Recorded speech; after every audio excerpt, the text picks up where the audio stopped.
Classic.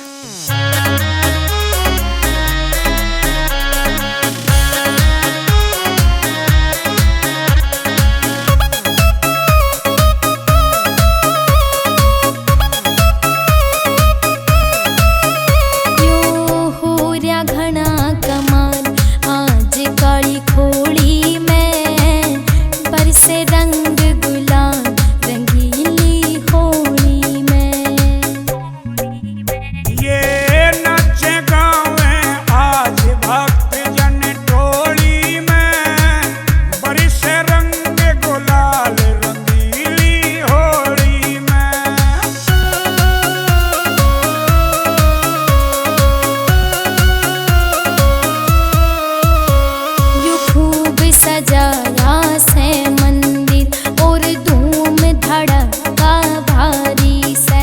भगता की मस्ती देख देख घना खुश हो रहा तपधारी से।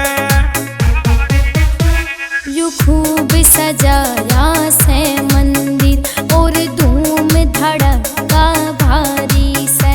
भगता की मस्ती देख देख घना खुश हो रहा तपधारी से। घना प्यारी उमड़ता दिखे सूरत भोड़ी में, बरसे रंग गुलाल रंगीली होली में।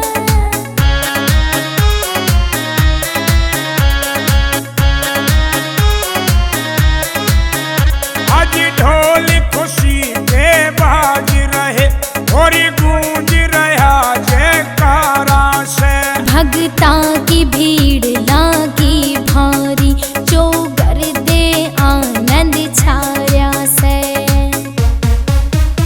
आज ढोल